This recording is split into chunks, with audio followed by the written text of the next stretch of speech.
Hey folks, I am here in the costume shop giving you a sneak peek on our show for Dracula, and I thought, wouldn't it be fun to do a little behind the scenes little film for you. With me I have Stacey Palmer, who is the costume designer for Dracula. She also happens to be Lyric Arts' costume shop manager. Stacey is a wonderful costumer and designs a lot of pieces excuse me, for each of her shows. And so I wanted to take a look at some of the shows you'll be seeing during Dracula. So Stacey, welcome. Thank you. Can you tell us a little bit about the costumes and who's wearing which costume?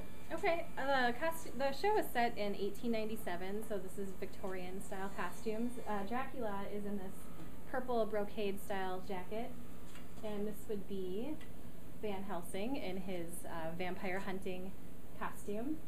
And then this would be Mina in her day dress with the poofy sleeves, and one of the vixens in the corseted top and the sheer skirt here. So now looking at all of these beautiful costumes that you created, where did the inspiration come for some of these? Because they don't look like things that one would normally see in a Victorian show. I mean, there's different patterns and different, accessories on everything. Can you tell us a little bit about how you came up with that?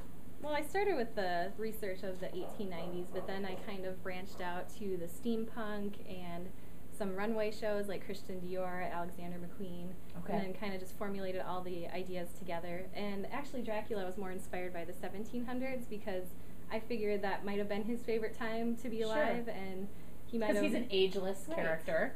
So he liked the ornate buttons and the paisley prints and things like that. So maybe if we can get a good look at this beautiful costume here that Dracula is wearing, lots of different purples and maroons. Very, very cool. So can you tell us how long Mina's outfit took to put together? I would say it probably took a total of 15 hours. Wow! It was a lot of hand sewing and hand hemming and just this fabric right here, just laying it out and cutting it out took a long time. Very cool, very cool. Every little detail takes a while. Now, as you all know, Dracula has a lot of blood in it.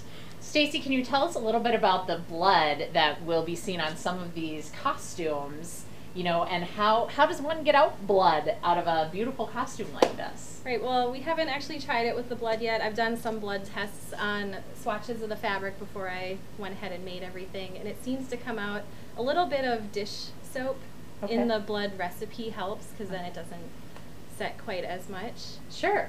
But polyester fabric is great when it comes to trying to dye anything. Polyester doesn't really take it as much as like a natural fabric like cotton or silk. So that was something that I kept in mind when picking the fabrics out.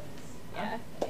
Well, I want to thank you, Stacey, for giving us a look into all these beautiful costumes that you will be able to see when you come see Dracula October 12th through the 28th here at Lyric Arts. It's going to be a bloody good time.